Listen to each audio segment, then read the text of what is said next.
भारत में एक ही डिपार्टमेंट है जो काम कर रहा है, पुलिस।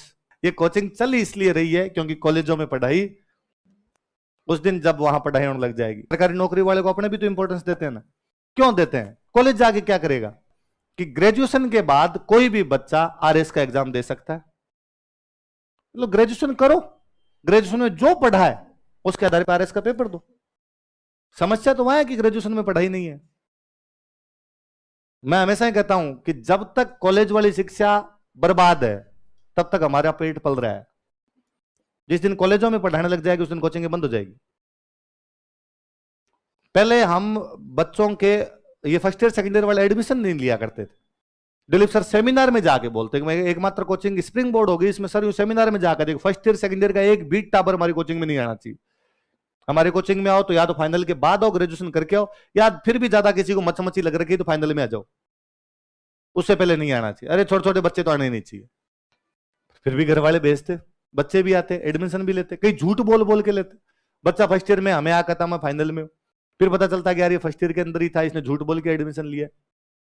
तो घर वालों ने हमें आग करना शुरू किया, भाई तुम्हारे क्या दिक्कत है, पैसे हम दे रहे हैं ना, पैसे लोन पढ़ाओ यार, क्यों पंचायती करते हो, इसको पढ़ाएंगे उसको नहीं पढ़ाएंगे।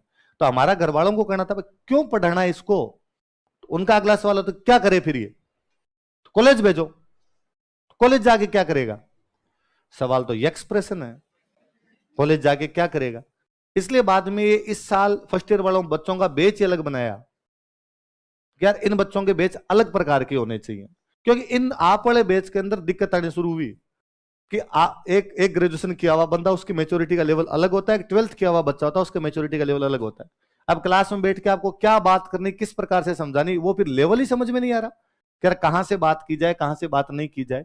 मेरे याद ही नहीं आता पहले जब तक ये ग्रेजुएशन वाले आया करते थे, हमारी पहली क्लास हुआ करती इकोनॉमी, दिलीप सर इकोनॉमी से बैच शुरू किया करते और हमें लगता था इकोनॉमी इंटेलेक्चुअल सब्जेक्ट है और इकोनॉमी पढ़ना चाहिए। हम राजस्थान जी के सबसे लास्ट में पढ़ाया करते थे, क्योंकि हमें लगता है तो हर किसी को आता है, क्या पढ़ना है पढ़ लेंगे। और तब ये समाचार पत्र इसलिए बच्चों को नहीं पढ़ाते, मैच्योर टावर होते हैं, हम कहते हैं कि बाद नोट्स दे देंगे पढ़ लेना, और बच्चे कहते हैं हाँ सर ठीक है ठीक है ठीक है, आप तो मोटा मोटा सा बता दो जो भी है, बाकी इसमें क्या पढ़ना है, समाचार पत्रों का नाम है, घर पे जाके पढ़ लेंगे। फिर पता चला कि अब जब इतने छोटे छोटे बच्चे आने लग गए, इमेच्योर ही आने लग गए, इनको इकोनॉमी पहले दिन पढ़ाएं कैसे, इनको कैसे समझाएंगे रुपया गिर गया रुपया चढ़ गया, इनको लगता है टॉस हुआ है रुपया गिर गया। फिर कहा इनको राजवीर को भेजो, ये कहानियां सुनाएगा, ये राजी रह जाएंगे कहानियों के अंदर, समाचार पत्र भी लिखवा ही देगा, ये और राजी रहेंगे कि हाँ आज हम 27 समाचार पत्र लिख के लाए थे। ये कोचिंग चल इसलिए रही है क्योंकि कॉलेजों में पढ़ाई उस दिन जब वहां पढ़ाई होने लग जाएगी। फिर अपने कहते सर इसके सुधार के लिए क्या किया जाए, तो आदमी अपने से शुरू जब तक नहीं करेगा तब तक नहीं होगा। भाई कॉलेज लेक्चरर लग रहे हैं वो वेस्ट इंडीज से थोड़ी आते हैं, अपने बीच का ही भाई है ना। कोई सरकारी नौकरी लग रहा है वो भी अपने बीच का ही तो आता है, बस अपने बीच के लोग ही जब कर रहे हैं।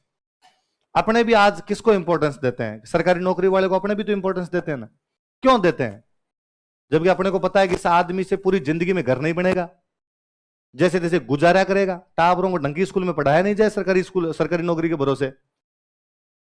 आदमी की तनख्वाह सरकारी नौकरी के अंदर ले देंगे 50,000 60,000 70,000, और ये ढंके जो आपके प्राइवेट स्कूल है ये मांगते हैं 5-7 लाख रुपए, उससे ज्यादा को 10-12 लाख रुपए मांगते होंगे। तो फिर या तो टाबर को स्कूल भेज दो या रोटी खा लो। पर फिर भी हमारा क्रेज खत्म नहीं हो रहा है, क्योंकि हम अंदर ही अंदर सब जानते हैं कि तनख्वाह तो निकालनी नहीं है बैंक से, वो तो बैंक में ही रहेगी, हो जाएगा, बाकी सब कुछ हो जाएगा। इसलिए सबको लगता है कि नहीं यार वो वाला मामला से। फिर दूसरा अपने सब आप यही कह दो कि नहीं यार प्राइवेट काम कर, और प्राइवेट काम के अंदर खूब सारे पैसे भी है, प्राइवेट काम के अंदर ग्रोथ भी ज्यादा होगी। पर आप लगता है प्राइवेट में तो काम भी तो करना पड़ेगा।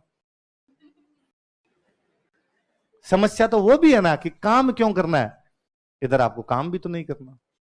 तो आप भले स्कूलों में देखो, भले और कहीं जाके देखो, सब जगह चल रहा है। तो वो तो हम हमेशा कहते हैं कि भारत में एक ही डिपार्टमेंट है जो काम कर रहा है, पुलिस। पुलिस के अलावा भारत के सारे डिपार्टमेंट नकारा हैं, कोई काम नहीं कर रहे। और पुलिस काम कर रही है इसलिए आप और मैं यहां बैठ के इस प्रकार की बात कर लेते हैं। जिस दिन पुलिस और काम करना बंद कर देगी उस दिन सबसे पहले तो अपने एक दूसरे के सिर फोड़ेंगे। अपने सब लोगों के दिमाग में एक आधा तो फिक्स है किस किस का सिर फोड़ना है। मैं तो खुद यूं सोच के रखता हूं यार पुलिस नहीं है तो 5-7 को तो मैं सल्टा दूं, किस किस को सल्टाना है, पर डर लगता है कि यार यदि किसी कुछ कह दिया तो पुलिस पकड़ के ले जाएगी, उसके बाद जिंदगी बर्बाद है। केवल पुलिस के सहारे बैठे हैं। वो एक बेचारा भला डिपार्टमेंट है जो ढंग से काम कर रहा है, और कोई भी सारे डिपार्टमेंट में नकारापंथी हद है, वो भले किसी में कम लेवल पर है, किसी में ज्यादा लेवल।